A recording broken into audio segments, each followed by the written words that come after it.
Some of Germany's private banks are staggering under a load of bad paper.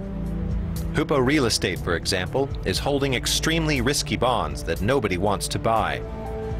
An estimated total of some 200 billion euros in risky investments are languishing in the institution's safes and skewing Hypo Real Estate's balance sheets. Now, institutions known as bad banks could take them on. This is how it works. A private bank establishes a special purpose entity, the bad bank, where it places all its toxic assets. That improves the overall asset quality of the bank. The government helps by acting as a guarantor. But the security doesn't come cheap. The initiating bank and its investors must pay fees to the government for its guarantee.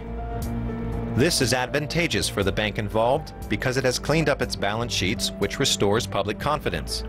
The institution can then more easily gain access to funds and issue new credit to consumers and businesses.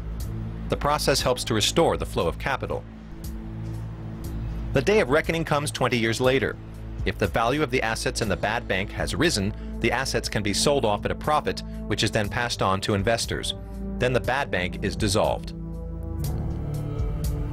But if the bad bank has accrued losses, then the bank and its shareholders will suffer. The bad bank is also dissolved in this case. It sounds like a fair deal between the bank and the federal government. For German Finance Minister Per Steinbrück, however, it's still a huge risk. If the bank goes broke or is unable to cover its debts in 2 decades, then these have to be paid out of the federal government's budget, and ultimately, the taxpayers are left holding the bill.